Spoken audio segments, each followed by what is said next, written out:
দর্শক স্টারলাইন মুক্তবাক অনুষ্ঠানে আপনাদের সবাইকে স্বাগত জানাচ্ছি। দর্শক, আজ আপনাদের সাথে আছি আমি মঞ্জুর আল মতিন। আজকে আমাদের আলোচনা ফিলিস্তিনকে কেন্দ্র করে। ফিলিস্তিনের খবরগুলো আপনারা নিশ্চয়ই এর মধ্যে পাচ্ছেন, সে বিষয়ে আরও বিস্তারিত আমরা কথা বলতে চাই। আজকে তিনজন সম্মানিত অতিথি রয়েছেন আমাদের সাথে। শুরুতে পরিচয় করে দিচ্ছি ঢাকায় ফিলিস্তিনের রাষ্ট্রদূত হিজ এক্সেলেন্সি ইউসুফ এস.ওয়াই রমাদানের সাথে। আছেন সাবেক রাষ্ট্রদূত ও সাবেক সচিব জনাব মোফাজ্জল করিম, এবং আছেন আরেকজন সাবেক রাষ্ট্রদূত, সাবেক প্রধান তথ্য কমিশনার ও আন্তর্জাতিক সম্পর্ক বিশ্লেষক জনাব মোহাম্মদ জমির। আপনাদের তিনজনকেই স্বাগত আমাদের এই অনুষ্ঠানে। I'd like to come to you, Mr. S.Y. Ramadan, first. Referring back to what Mr. Netanyahu was saying right now, that the civilians are supposed to flee the Gaza Strip. As we understand the Gaza Strip, it's enclosed and it's blockaded by Israel on all sides. How is that even possible? Well, it's possible if they all learn how to swim, including children. Is the only, passage for them is through the sea, through Mediterranean Sea. And since you have no boats or facility, they have to swim for their life. So taking the possibility of fleeing the Gaza Strip to be impossible, is Mr. Netanyahu saying is that he's going to kill everyone in the Gaza Strip? Is that what he means? Well, when Netanyahu he spoke to Biden and he spoke to other leaders in the Western world, he was taking permission to launch a war against not Hamas only, but against also the civilians, against the Palestinian in general. Because Netanyahu has been treating the Palestinian, either if they carry weapon or they don't carry weapon, man, woman and children equal. He was very fair, really. I must call him a very fair man who treat all the Palestinian equally. That's why you can see from the casualty that we have lost since he came to power, that you can see the children are the majority of those people who died as a result of his dirty war. So that's what I meant when you say he treats everybody equally. He doesn't want to see any Palestinian in this land, so he will be able to confiscate all the land, and his dream will come through in creating the greater Israel. That's what Netanyahu wants in his way. But I must tell you one thing which I am sure of. The resistance movement in Gaza Strip, when they have started this offensive, which is the first time ever happening, offensive from an Arab to inside Israel, I'm sure that they have planned and they have prepared for everything. And they know the retaliation, how it's going to be. So I'm sure they have enough plans and they have capable plans with other forces in the Middle East. I don't think Hamas is going to, and the other resistance movement in Gaza, they are not going to remain alone in this battle. Hezbollah has already joined in the fight, and we have heard reports of them shelling some Israeli targets already. There are two questions being raised mostly by the Western media at this moment. Number one, that Hamas took the first blood, they drew the first blood, and Israel is only acting in self-defense. And number two, Hamas and the Palestinians are not discriminating between civilians and military targets. What is your answer to that? This is not true at all, actually. I have realized the Western media, how they address the issue from the beginning. And we have seen the realities on the ground. I believe that Hamas, the way they treated the Israeli inside their cities, inside the occupied cities, are much, much more civilized than the way the Israeli army treat our people. The people who died, most of the people who died were Israeli soldiers, women and men, because they have at least 20 to 25% of the Israeli army are women. Just like you have seen a few minutes ago, somebody's pulling a woman. She was injured, she was fighting. She's from the Israeli army. So, and children were not harmed at all, by the way. The children harm maybe in a crossfire, it happens, but someone to direct to the children or aim to children, it didn't happen, or to a woman, it didn't happen at all. We know those people who went for this offensive from the resistance movement. Believe me, they have a moral obligation, and they believe that God will punish them if they cross the line. So I'm sure they did what they had to do, and we all, as a Palestinian, are very proud of what they did. But can the Palestinian Authority, the PA, own this offensive officially? Hamas doesn't have agreement with Israel. Did not sign any agreement with Israel. They have free hands to do whatever they want. They refuse, actually, to enter this deal. But the PA did have agreement, sponsored by the American and the international community. So they have to abide with it. Although they abide with it from one side only, Israel doesn't, but they're still committed to that. But for how long? I have no idea how long they can resist that. All right. We'll get back to you. দর্শক, খুব সংক্ষেপে আপনাদের জন্য বাংলায় বলে দিতে চাই যা বলছিলেন এতক্ষণ হিজ এক্সেলেন্সি অ্যাম্বাসেডর রমাদান। তা হচ্ছে এখন পর্যন্ত যে হামলা হয়েছে, যে সংঘর্ষ হয়েছে, সেখানে ফিলিস্তিনিদের পক্ষ থেকে নারী এবং শিশুদের উপর হামলা করা হয়নি, এবং পশ্চিমা গণমাধ্যম যা বলছে তার সাথে তিনি দ্বিমত পোষণ করেন।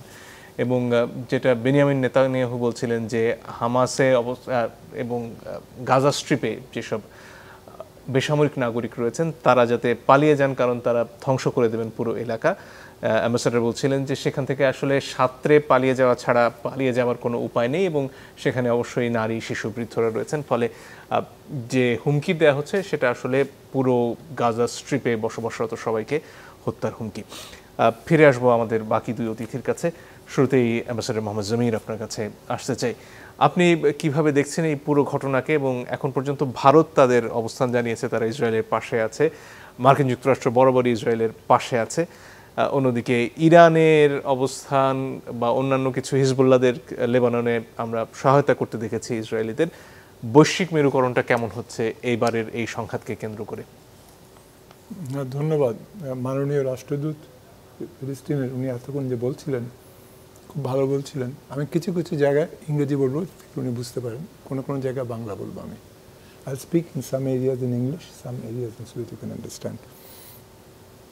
নাও আমরা শুনলাম যেটা তোমার প্রথমে প্রাথমিকভাবে দেখানো হলো যে জার্মানি, সেখানে তারা সরাসরি ইসরায়েলের সঙ্গে ইসরায়েলকে যা কিছু বলেছে এবং সম্পূর্ণভাবে সমর্থন করছে। তাছাড়া ইউরোপিয়ান ইউনিয়ন, তারা এবং যুক্তরাষ্ট্র এবং ইতিমধ্যে যুক্তরাজ্যের সাথে যোগাযোগ করেছে নেতানিয়াহু, ফ্রান্সের সাথে যোগাযোগ করেছে, তাদের ইউক্রেনের সাথে যোগাযোগ করেছে। তাদের কাছ থেকে সে চাচ্ছে যে তারা সমর্থন করুক যা কিছু সে করতে যাচ্ছে, কারণ নেতানিয়াহুর ওখানে নিজেই তার দ্বিপাক্ষিক সমর্থন নেই তার প্রধানমন্ত্রিত্ব ব্যাপারে। এখন সেই জন্যেই আমার কাছে যেটা লাগছে সেটা হলো, তুমি দেখেছো তো যে যেটা বলেছে সেটা হচ্ছে যে আজকে কিছুক্ষণ পরে শুরু হবে, কিংবা এখন হয়তো শুরু হয়ে গেছে, জাতিসংঘের একটা সিকিউরিটি কাউন্সিল একটা মিটিং হচ্ছে যেখানে বাইরে কাউকে ঢুকতে দেওয়া হচ্ছে না, এবং সেই মিটিংটা সঙ্গে জড়িত আছে ব্রাজিল, ইউএই এবং মাল্টা এখন সিকিউরিটি কাউন্সিলের সদস্য। তারা যেটা করবে সেটা হচ্ছে একটা ক্লোজড কনসালটেশন হচ্ছে, এবং সেখানে চায়না তার ব্যাপারে বলেছে আমরা ডিপলি কনসার্নড, চায়না বলেছে, এবং ইজিপ্ট বলছে যে তারা কথা বলছে সৌদি আরবিয়ার সাথে আর জর্ডানের সাথে টু ডিফিউজ টেনশনস। কিন্তু আমেরিকা সরাসরি বলবে যে ব্লিংকেন দাঁড়িয়েছিল, দেখলাম আমরা, বাইডেনের পাশেই দাঁড়িয়েছিল, তারা বলছে যে আমরা সমর্থন করি এবং যা কিছু করবে ইসরায়েল তাকে আমরা সমর্থন করব, প্রয়োজনে আমরা যা কিছু সাহায্য দরকার ইসরায়েলের সেটা আমরা দেবো। কিন্তু আমার কথা হচ্ছে যে এই সব কিছুর মধ্যে বিশেষ করে একটা জিনিস ব্যবহার করা হয়েছে, যে হামাস যেটা করেছে, প্যালেস্টাইন অথরিটি এবং হামাসের মধ্যে একটা পার্থক্য হচ্ছে যে হামাসকে ঘিরে ইসরায়েল রয়েছে এবং তার পক্ষে কারোর সাথে যোগাযোগ করা, ওয়েস্ট ব্যাংকে যাওয়া, কোনো কিছু করা সম্ভব নয়। কিন্তু তারা বলেছে যে তারা যে কিছু করছে সেটা হচ্ছে অপারেশন আল আকসা ফ্লাড, এবং তার বিপরীতে ইসরায়েল জবাব দিচ্ছে অপারেশন আয়রন সোর্ডস। না, এই যে তারা ইসরায়েল বারবার দেখাবার চেষ্টা করছে বিদেশিদের কাছে, বিশেষ করে ইউরোপিয়ানদের কাছে, যে আমরা যা কিছু করছি এটা নেতানিয়াহু এবং ইসরায়েলের ব্যাপার নয়। এরা চেষ্টা করছে আমাদেরকে, যেরকমভাবে হিটলারের সময়, সেকেন্ড ওয়ার্ল্ড ওয়ারের সময় আমাদের উপরে একটা করা হয়েছিল, সব কিছু মারামারি করে খুন খারাপি করা হয়েছিল জুদেরকে, আবার সেটা সচেষ্ট হচ্ছে। But that is not correct, because Israel তারা they have taken over areas of West Bank, যেটা তাদের কোনো অধিকার নেই। সেটেলমেন্ট এর নাম করে তারা they are creating all sorts of obstacles, যেখানে কিনা তারা যারা সেটেলমেন্ট আসছে, করছে, ইললিগালি নিচ্ছে, they are taking over properties which should not be taken over, and they are disrupting also communications. যারা কিনা প্যালেস্টিনিয়ান কিংবা মুসলমান, তাদেরকে এক জায়গা থেকে আরেক জায়গায় যেতেও দেওয়া হয় না এবং তাদের উপর অত্যাচার করা হয়। একটু পরপর চেকপোস্ট রয়েছে, চেকপোস্ট রয়েছে, অত্যাচার হয় এবং অত্যাচার করে রেগুলার। এবং শুধু তাই নয়, তারা সচেষ্ট হচ্ছে বিশেষ করে রমজান মাসে আল আকসা মসজিদের ক্ষেত্রে, অনেক ক্ষেত্রে যারা ওখানে রমজান মাসের শেষে যাচ্ছে, তারা গিয়ে ওখানে নামাজ টামাজ পড়বে, সেখানে তাদেরকে ঢুকতে দেওয়া হয় না। এবং ঢুকতে দেওয়া হয় না সেই সময় রমজান মাসে, বিশেষ করে ওই Israeli soldiers, they enter into the Al Aqsa compound and they insist on Jewish people entering and going to the wall in that area, and they want to stop Muslims from carrying out the necessary functional aspects of namaz inside Al-Aqsa Mosque. So these are things, সারাক্ষণ আমরা শুনছি Abraham accord হয়েছিল Donald ট্রাম্পের সময়, মনে আছে তোমার? তখন তারা বলেছিল যে না, ইসরায়েলের সঙ্গে আমাদের যারা মধ্যপ্রাচ্যে যে সকল দেশ আছে তারা একটা অত্যন্ত গুণগত দিক থেকে তারা একমত প্রকাশ করেছে। বাইডেন সাহেবও চেষ্টা করছেন সৌদি আরবিয়ার সঙ্গে ইসরায়েলের একটা বিশেষ সম্পর্ক স্থাপন করার। কিন্তু আমরা দেখতে পাচ্ছি যে প্যালেস্টিনিয়ান অথরিটির থেকে তারা কিছুদিন আগে, তারা মানে 26শে সেপ্টেম্বরে প্যালেস্টিন অথরিটি সেখানে প্রথম সাউদি রাষ্ট্রদূতকে প্যালেস্টাইনে নাইফ আল সুদারি, তাকে প্রেসিডেন্ট মাহমুদ আব্বাস রিসিভড হিম। এবং কিন্তু তার আগে যেটা 21 তারিখ সেপ্টেম্বর মাসে, খুব গুরুত্বপূর্ণ জিনিস যেটা, আব্বাস সাহেব, প্রেসিডেন্ট আব্বাস, উনি গেছিলেন ইউএন জেনারেল অ্যাসেম্বলিতে 78 সেশন, যেখানে আমাদের মাননীয় প্রধানমন্ত্রীও ছিলেন। এবং সেখানে ভদ্রলোক, আমার সাথে কয়েকবার দেখা হয়েছে মাহমুদ আব্বাসের সঙ্গে, তিনি বললেন যে I am warning the world, coat unquote, that this may be the last opportunity to salvage the two-state solution. কারণ টু-স্টেট সলিউশনটার ব্যাপারে যেটা আছে সেটা গুরুত্বপূর্ণ দিক হচ্ছে, যেটা আমাদের আজকে পররাষ্ট্র মন্ত্রণালয় উল্লেখ করেছে, যে UN resolution 242 and UN resolution 338, এইটা তারা মাধ্যমে যে ইউএন জেনারেল অ্যাসেম্বলির যে রেজলিউশনগুলো, তারা চাচ্ছে যে এইটা অনুসরণ করে দুটো স্বাধীন, দখলমুক্ত স্বাধীন দুটো রাষ্ট্র হোক এবং তারা পাশাপাশি বসবাস করবে এবং এই অঞ্চলে তখন স্থায়ী শান্তি ও স্থিতিশীলতা আসবে। কিন্তু এই জিনিসটা কিছু কিছু লোক চাচ্ছে না, জি, বিশেষ করে আমেরিকা, যেখানে কিনা জুইশ কমিউনিটি, ইহুদি community, they control the media and they are creating a wrong impression about the Palestinians.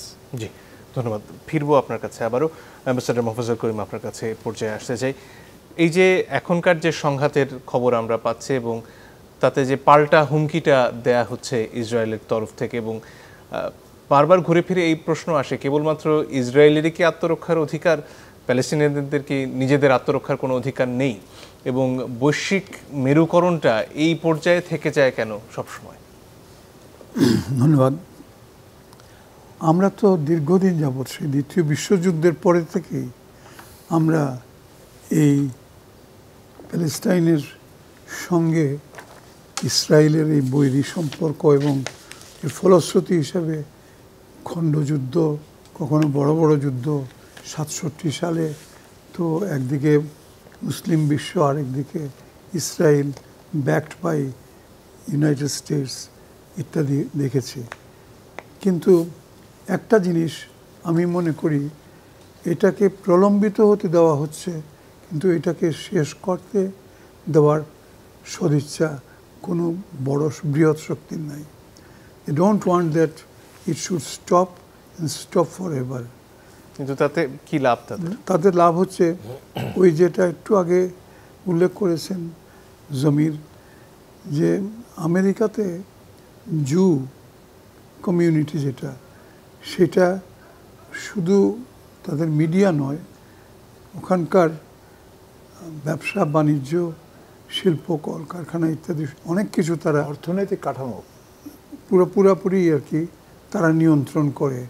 এবং আজকে যদি জু কোনো কারণে মার্কিন যেটা আছে সরকার, তার সঙ্গে যদি তাদের সম্পর্কের খারাপ অবনতি হয়, তাহলে জুদের কিছু হবে না, ক্ষতি হবে মার্কিনের।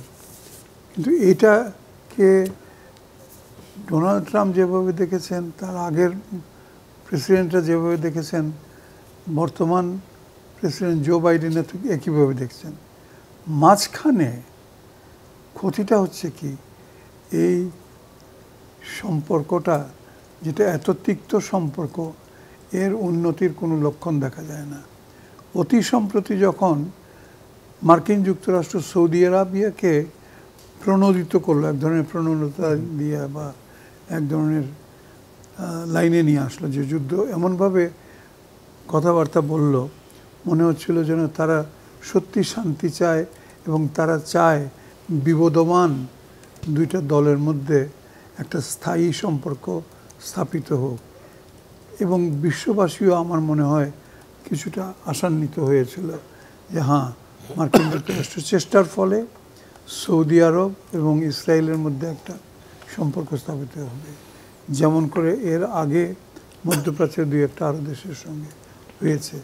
কিন্তু এর মাঝখানে এই যে প্রচেষ্টা বা এই যে উদ্যোগ, জো বাইডেনের তথা মার্কিন যুক্তরাষ্ট্রের উদ্যোগ, এর মাঝখানেই হঠাৎ করে এই লড়াইটা লেগে গেল। কেউ বলতে পারে এটা হামাস নিজে থেকে হঠাৎ করে কেন এরকম করে তারা শুরু করলো, ঢুকে পড়লো তাদের বাহিনী গিয়ে এবং নির্বিচারে হত্যা করতে শুরু করলো। এটা কিন্তু ঠিক না, এটা ঠিক না। আমি এই জন্যে বলছি, প্রতিদিন ওখানে কিলিং হচ্ছে, হয়তো লার্জ স্কেলে হচ্ছে না, কিন্তু একটা দুইটা এই সেই পুরুষ, মহিলা, শিশু নির্বিচারে কিলিং হচ্ছে। এটা সহ্য করতে করতে আর যখন হামাস যখন দেখছে যে না, শান্তি প্রচেষ্টার কোনো অগ্রগতি নাই, there is no real progress in establishing peace in the region, তখন তারা সহ্য সীমা, তখন এবারকার তাদের বক্তব্যে মনে হচ্ছে তারা একটা জান কুরবান হয়ে তারা নেমে পড়েছে এসপার ওসপার করা কিছু একটা করার জন্যে। হয়তো বৃহৎ শক্তিগুলোর হস্তক্ষেপ দু একদিনের মধ্যে দেখা যাবে এবং তার ফলে হবে কি, সাময়িকভাবে আবার থামবে। কিন্তু এই অশান্ত পরিবেশ, আমার ধারণা এটা এইভাবে থামবে না। একমাত্র থামতে পারে যদি এই আমেরিকার, ইউরোপিয়ান ইউনিয়ন বা যুক্তরাজ্য, জার্মানি, জাপান, যারা ইয়েকে সবসময় ইসরায়েলের পেছনে পেছনে আছে, তাদেরকে সবসময় হাওয়া দিচ্ছে, এরা যদি সদিচ্ছা প্রকাশ করে যে আর কিছু না, সাধারণ মানুষের প্রাণহানি যে হচ্ছে, আবাল বৃদ্ধ বনিতার প্রাণহানি হচ্ছে, এটা বন্ধ করার জন্যে একটা সত্যিকারের একটা কিছু করা হোক। যেমনভাবে আমি একটা কথা বলে একটা অ্যানালজি ড্র করে শেষ করব। আমরা যেমন জানি যে মিয়ানমারের সঙ্গে যে এখন আমাদের যে অবস্থার সৃষ্টি হয়েছে, এটাও একটা যুদ্ধ, যদিও হচ্ছে না কিন্তু যুদ্ধের কম নয় কিছু, এবং তাতে শান্তি বিনষ্ট হচ্ছে। সেখানেও চায়না বা রাশিয়া বা মার্কিন যুক্তরাষ্ট্র এদের সত্যিকার অর্থে তাদের সদিচ্ছা, বিশেষ করে আমাদের প্রতিবেশী ভারতের সদিচ্ছা যতক্ষণ প্রকাশিত না হবে ততক্ষণ পর্যন্ত মিয়ানমারের সঙ্গে বাংলাদেশের সম্পর্ক উন্নতি হবে না। ঠিক তেমনি মার্কিন যুক্তরাষ্ট্র বা এরা যদি না করে এটা হবে না। জি, I'd get back to you, Ambassador Ramadan. First of all, this present scenario has got to have some bearing on the new Arab normalization, as they call it, with Israel. How is this offensive going to impact this normalization of relationship between Israel and the Arab states? Yeah, this is, I think it's it represents an embarrassment for those countries who normalize relation with Israel. Do you know why the Arab rush to stop the war, to de-escalate the situation every time wars happen? They try immediately to speak to the Israeli side and to the other resistance movement side and so on in order to de-escalate and ceasefire. One of the main reasons that it's embarrassment for their government, for their army, in front of their people, that what are you doing leaving the Palestinian alone in the battlefield? They're our neighbors, they're our brothers. So it is embarrassment for them. That's why they rush immediately for a ceasefire. Israel knows that, we know that, they know that. Now, what's the most important part of all of this is that this offensive move taken by this resistance movement, it is the first ever in the history of Israel. Never ever a battle took place inside Israeli cities. Never. From 1948, the day Israel was established, till yesterday. It was always Israel who do that, who choose the time, where and when to start a war. Always. They invaded Egypt and they took Sinai Desert. They invaded part of Jordan and they took part of Wadi Araba. They invaded Syria and they took Golan Heights. They took Jerusalem, West Bank and Gaza in 1967. They are the people who started the war. They're what so-called IDF. I wonder why. It's Israeli defense. It's not Israeli defense forces. It's Israeli occupying forces because that's what they do. And when they invaded Lebanon in 1982, it's they who started the invasion and they invaded and took Lebanon. And when they bombed Sudan, it's them who bombed Sudan. And when they bombed the nuclear facilities in Iraq in 1981, also it was them who did that. And they continue on a daily basis to bomb Syrian thing. So it is they who are in charge of offensive. They have the label. They are the only one who label with that. Now, we were taught from very long time that this army is undefeatable army. This state cannot be defeated. But what happened today, that's why it made them crazy and made not only them, the Western world crazy. Because Israel is the creation of the Western world. We all know that. It is the creation of the Western world. That is no doubt about it. So obviously they care about them and they become so crazy that how come a 1,000 what they call terrorists invade Israel almost 60 kilometers inside the Israeli territory with a four-wheel drive and a motorcycle. No tanks, no artillery, nothing. And soon they're dancing on destroyed tanks. That's why, yes, you saw that. And they have invaded 7 posts, 7 military posts, killed whoever carry weapon from the Israeli soldier, hold a weapon against them, and took hostage whoever raised his or her hand. All the 7 spots, and there is video footage about this issue. And they captured many officers, including one general also. On that point, no, let me just connect the please, two issues together, why the Western world is making a story out of it. So now the people believe, who believed for the last 75 years that this is an army who cannot be defeated, no, it can be defeated.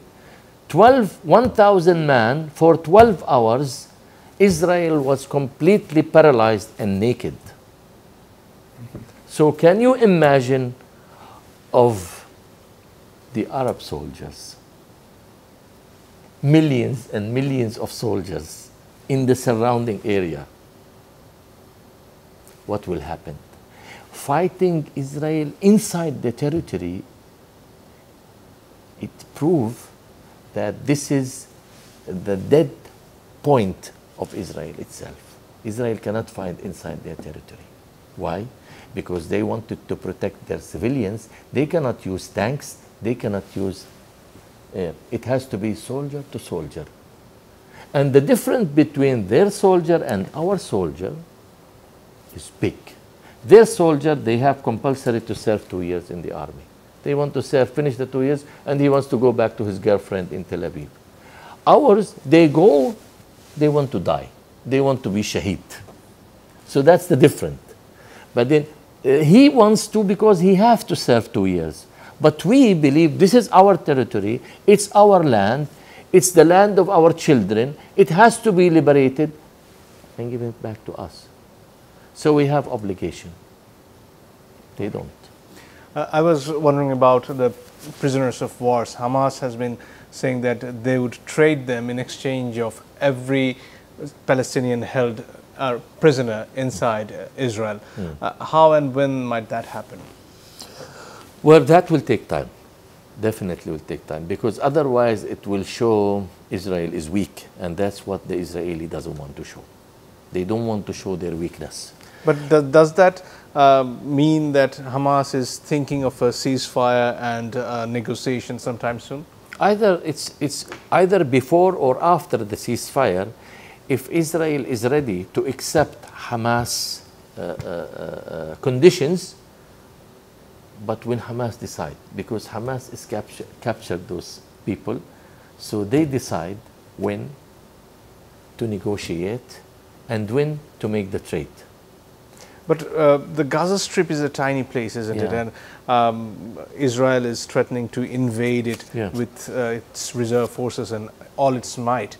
And wouldn't it be possible for Israel to rescue all these prisoners? There's no chance for Israel to do that. I just explained to you, when it comes to soldier, they have no chance. It's only they are superior from air. They are very superior. They have the most sophisticated weapon to the level that a small, they call it empty bomb. A small bomb can bring down the whole building, all of it collapse. We have seen that. We don't have even 5% of what they have. Now, if Israel believe or dare to send troops on foot to Gaza, they know it's a massacre for them. They cannot. It will be a big massacre. Mr. Makin, may I ask you just one quick question. Please. Whatever you have explained very lucidly and elaborately, our viewers, those who have understood or those who will be given the translated version, they, I am afraid, will get an impression that Israel is a lone power which can dominate or which can eradicate the whole of the Muslim world. Otherwise, you see, there are the Palestine and Hamas and Western Bank, everything is surrounded by more by the Muslims than by anybody else, isn't it? What were they doing in 1967, our Muslim brothers? What are they doing even now? Why don't they come forward in 1 minute's time, the whole of Israel can be crushed in spite of support by USA and etc. Because USA is thousands of miles away. What is your answer? I understand your question fully. And this is a legitimate question, but let me tell you one thing, very important. Excellency, this is not only my question. I know, this is the people. Bangladeshi people. Sure.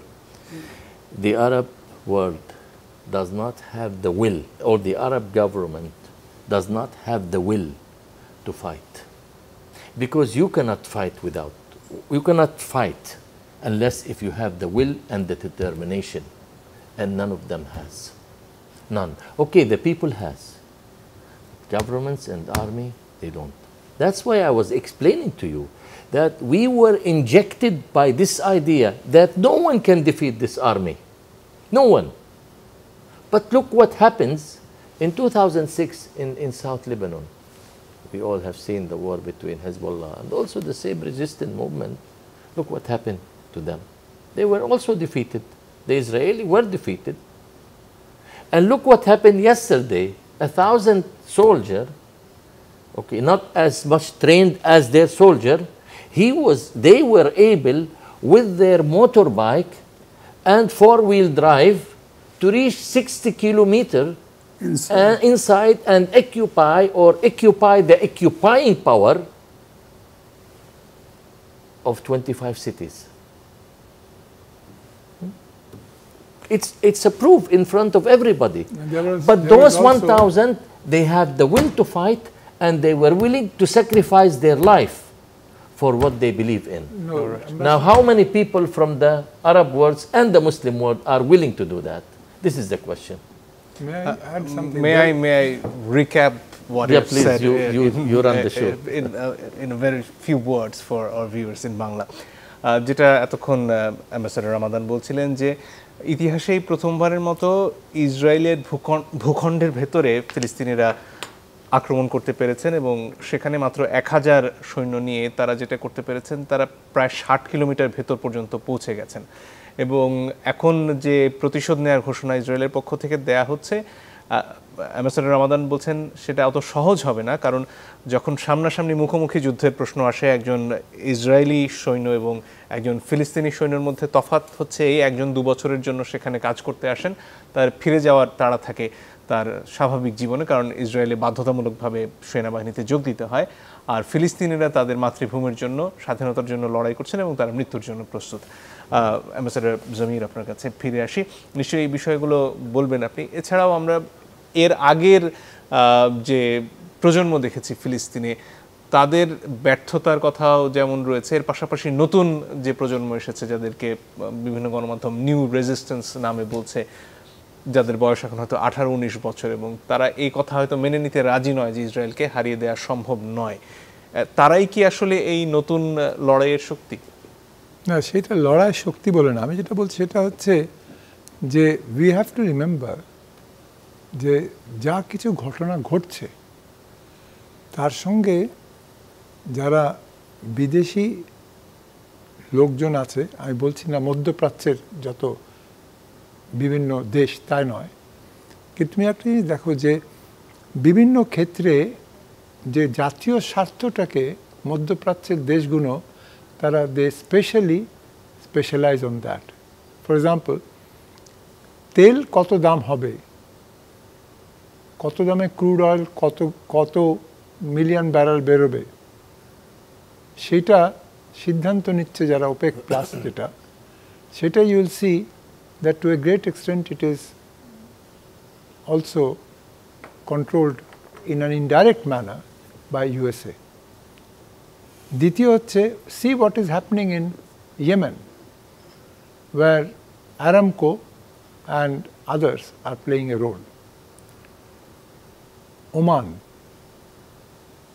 in question of what's happening the UAE-র সাথে যে একটা সমঝোতা হয়েছে কাতারের সাথে সমঝোতা হয়েছে সব কিছু হচ্ছে কিন্তু কোন দিকে যাচ্ছে so this is something which can only be resolve through discussion and সেই জন্য আমরা বলছি যে it is very important for the United Nations to be seen in its correct role কিন্তু সাম্প্রতিক but সময় this is not happening. Why?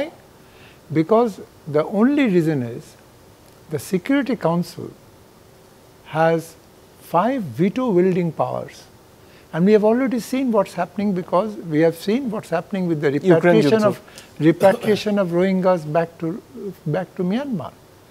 Because when it comes to certain areas, we have not seen China or Russia stepping up and doing anything in particular. And here we have seen Mr. Modi of India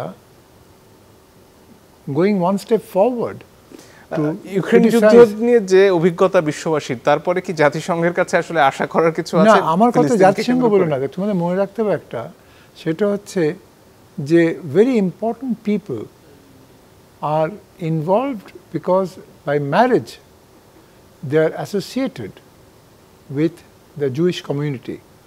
One is the Vice President of America. She is married, her husband is of Jewish origin. Then you have also got the situation, similarly Donald Trump's daughter's husband, who arranged the Abraham Accords, was also of Jewish origin. So these osmotic effects created by personal touch creates its own impact. And here, as you said before, we have discussed the question of the media, the financial structure, question of investment, everything else. It is an overall impacting over the whole thing. But I can only hope that enough is enough, and Israel must understand that it is more important to agree quickly of the two-state solution, where both states, Palestine and Israel, both of them can live together peacefully, and not against Palestine all the time. Palestine is filled with people who are very good people. And you cannot have always this idea that anyone who is Palestinian or a Muslim in that region are essentially bad for you. ধন্যবাদ। Ambassador Mofazzal করিম, আপনার কাছে ফিরে আসি। Iran, Hezbollah এবং তাদের প্রভাব এই অঞ্চলে নিয়ে বিস্তর কথাবার্তা হচ্ছে, এবং অভিযোগ অনেকে করছে, বিশেষ করে পশ্চিমা দেশগুলো, যে ইরানের তরফ থেকেই হয়তো এই যে যুদ্ধের সরঞ্জাম তা সরবরাহ করা হয়েছে। ইরানের ভূমিকাটা কি দাঁড়াচ্ছে আসলে এই অবস্থাকে কেন্দ্র করে, এবং যদি কোনো শান্তি আলোচনাও হয় সেখানে ইরানের অংশগ্রহণের সম্ভাবনা বা সুযোগ কতটুকু? খুবই গুরুত্বপূর্ণ প্রশ্ন।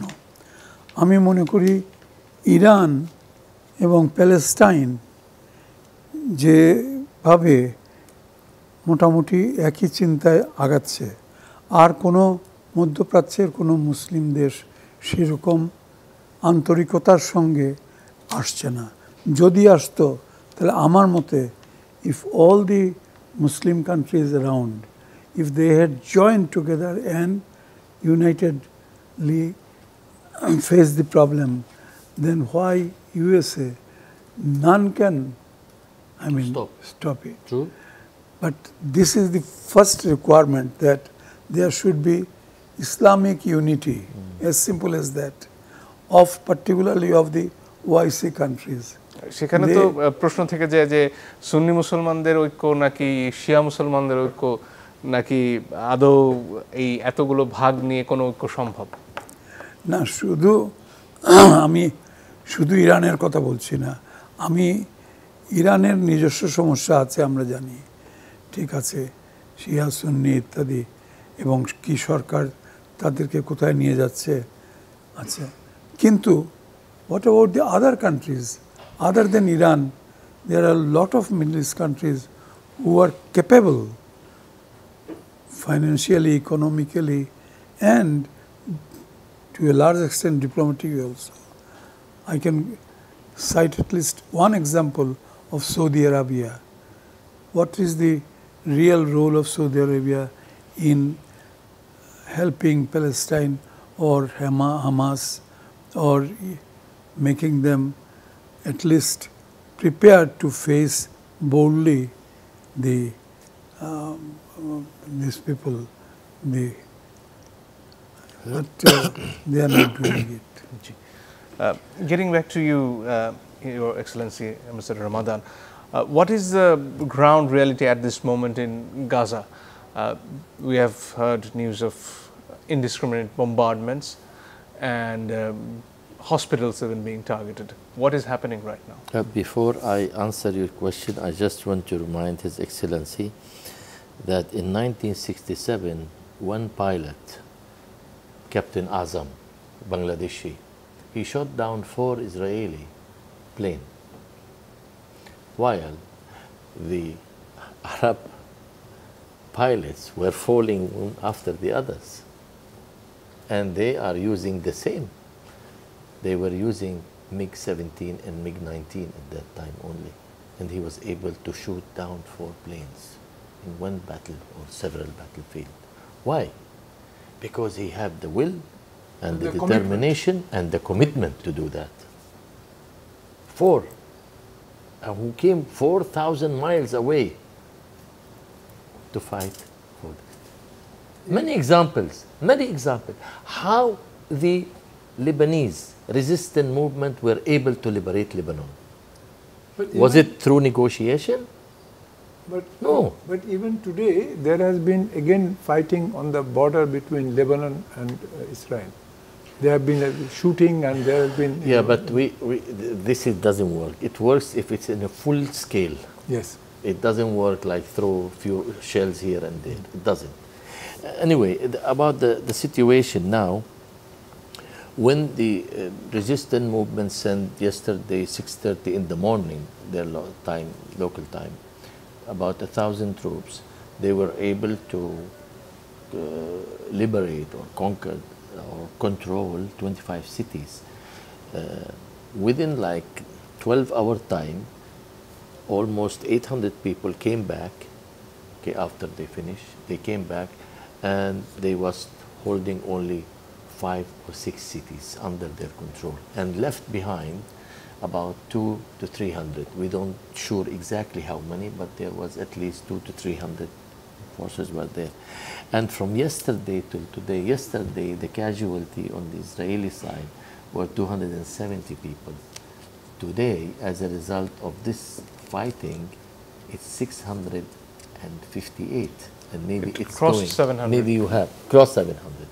This is only this 200 soldier who came to, remain actually there. In fact, they remain. But what is the amazing thing which happened, that they were able to send more forces again to area to help those 200 soldiers who remained back to fight. Yes, and they took some and they sent some back. The people who were fighting, they went back, and the new people came and took the position. But as Hamas was stating that they're also in the authority of the Gaza Strip and they have the responsibility to protect the civilians there. Yes. What is being done to that end? To protect, you can protect them by guarding the border, but you cannot protect them from the F-16 and F-35 and F-18 and F-20 and the drone and the most, because they don't have ground-to-air missiles. They don't Are have there any facility. safe places or bunkers or shelters where They can have, hide? of course, they dig underground a shelter, but Palestinian people are different than, I think they have some kind of mindset that if the time comes for you to die, then you will die. If you are under shelter or, I think it's wrong. It's absolutely wrong. Absolutely. No, you have to take shelter. Civilian has to take shelter. So that's why... It doesn't work that way in Gaza. Yeah, then they don't. You see, after they sent 1,000 troops in the occupied Palestine of 1948, there was another 2,000–3,000 people from the normal people. They were also running inside. It's like already Palestine is being liberated, and everybody has to go and take his share. All right. This kind of feeling that the people have. We've been hearing about the new resistance in different news outlets, the new generation who are now 18, 19, 20 maybe. And they think they can do something different from the older generations. How are these young fellows coping with the present reality? Look, we have three generations in Palestine. The generation who left Palestine, forced to leave Palestine in 1948, which most of them expired. And then we have our generation, the generation who were not born and we were born after that. Okay. And then we were born before we signed the agreement with Israel. So this is our enemy, our main enemy. We did what we could. And then you have our children generation who were born after we signed the Oslo Accord with Israel, after we supposed to have peace with Israel. Those are the generation that we have hope in. We were supposed to have, after 5 years of signing the agreement in 1993, a state, a Palestinian state. By 1998. Yes. By 1998. But nothing happened. So people start getting frustrated. And then expansion of settlements, Israeli built settlements from 1967 till 1993, the time we have war with Israel, of 3% of Gaza Strip, 3% only. We're in the last minute. But from 1993, the time we signed the accord, till today, they almost built 38% of the country. They took land, 38% of our land, and they built settlement. So those children, they grow up with a frustrated family. They saw how the Israeli soldier treat their mother, their father, their neighbors. The apartheid system of Israeli imposed on the Palestinian made the hatred within the Palestinian youth, the new generation. And those people are born with the technology that we didn't have. When was the Oslo Accord signed exactly? The date? 93, 13th September 93. That is what many people are saying, that because 13th September just passed, gone by, they're saying that the October Hamas reversal. I just will take 1 minute to answer also something. Yes. In 1973, when the Egyptian took a decision to liberate their country, what happened? In the same day, 50 years and 2 days ago. They were able to liberate a big, huge part of their country because they had the will and the determination, and they succeeded. So we'd have to wrap it up. So we're totally out of time. Thank you so much. Just give me 1 minute. আর একদমই সময় নেই আসলে। Anyway, the bottom line is Islamic unity in the region particularly, otherwise nothing will happen. It's a chance today. অনেক অনেক ধন্যবাদ। It's a chance today. আজকের মতো শেষ করতে হচ্ছে। দর্শক আপনাদেরকে ধন্যবাদ, বিদায় নিচ্ছি।